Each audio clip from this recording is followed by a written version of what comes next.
کہ ہمیں آپ اپنی سیاست میں نہ لائیں، آپ کی سیاست آپ کو پیاری ہو،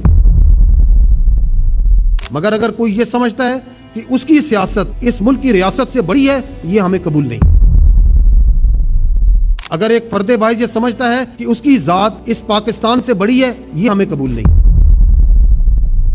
D G I S P R lieutenant general Ahmed Sheikh Chaudhry نے 10 اکتوبر 2025 کو پشاور کارپس ہیڈ کوارٹر میں ایک اہم پریس کانفرنس کی صدارت کی۔ اپنے خطاب میں انہوں نے کہا کہ ملک کی سلامتی اور خود مختاری کسی بھی صورت سیاسی مفادات کی قیمت پر متاثر نہیں ہوگی۔ انہوں نے نشاندہی کی کہ 2014 کے آرمی پبلک اسکول حملے کے بعد تمام سیاسی جماعتوں نے نیشنل ایکشن پلان پر اتفاق کیا تھا، مگر اس کا تسلسل برقرار نہ رہنے کی وجہ سے دہشت گردی میں اضافہ ہوا ہے۔ پریس کانفرنس میں اورکزئی ضلع میں 7 اکتوبر 2025 کو ہونے والے دہشت گرد حملے کا تذکرہ بھی کیا گیا۔ اس حملے میں 11 فوجی جوان شہید ہوئے تھے۔ اس کے جواب میں جمال مایا کے علاقے میں عسکری کارروائی کے دوران 30 بھارتی حمایت یافتہ خارج دہشت گردوں کو مکمل طور پر ختم کر دیا گیا۔ فوج کے بیان کے مطابق یہ آپریشن دشمن عناصر کا انتقام تھا اور باقی ماندہ دہشت گردوں کا تعاقب جاری ہے تاکہ بھارتی حمایت یافتہ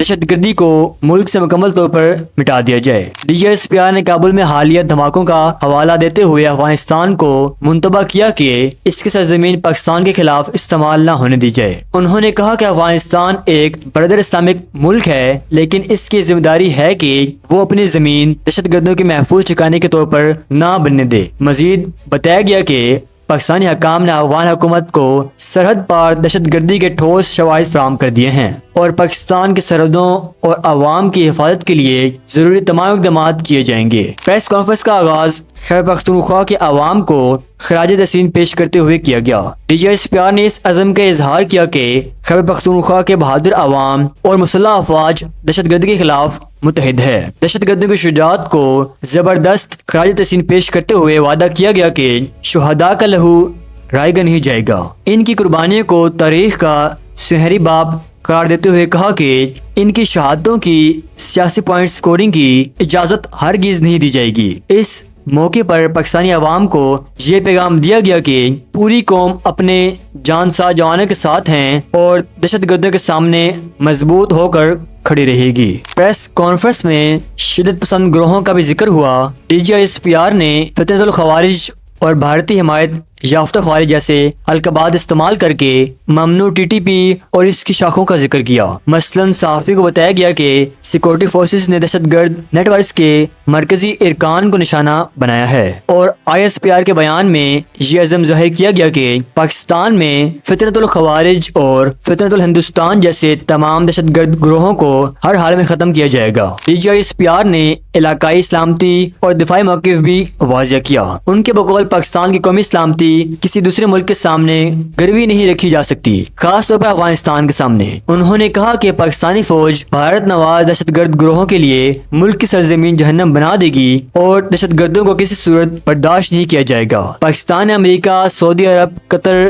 ترکی اور متحدہ عرب امارات کے توسط سے بھی افغان حکومت کو منتبہ کیا ہے کہ وہ اپنی سرزمین پاکستان کے خلاف حملوں کے لیے استعمال نہ ہونے دے۔ D G I S P R نے الزام لگایا کہ بھارت افغانستان کو پاکستان کے خلاف دہشت گردی کے آپریشنز کے لیے استعمال کر رہا ہے اور پاکستانی حکومت نے اس کے ٹھوس شواہد افغان حکام کو فراہم کر رکھے ہیں۔ علاوہ ازیں انہوں نے نشاندہی کی کہ امریکہ کی واپسی کے بعد افغانی حدود سے بہت سے امریکی ہتھیار دہشت گردوں کے ہاتھ لگ گئے ہیں۔ D G S P R نے مستقبل کے لائحہ عمل پر بھی بات کی۔ انہوں نے حکومت اور فوج کو مخاطب کرتے ہوئے کہا کہ دہشت گردی کے خلاف یکساں قومی حکمت عملی بنائی جائے اور نیشنل ایکشن پلان اور اس کے تحت تشکیل پانے والی عزم استحکام منصوبہ بندی کو مکمل طور پر نافذ کیا جائے۔ اس کے لیے سیاسی جماعتوں، میڈیا اور عوام کو مل کر دہشت گردی کے خلاف متحد بیانیہ اپنانے پر زور دیا گیا۔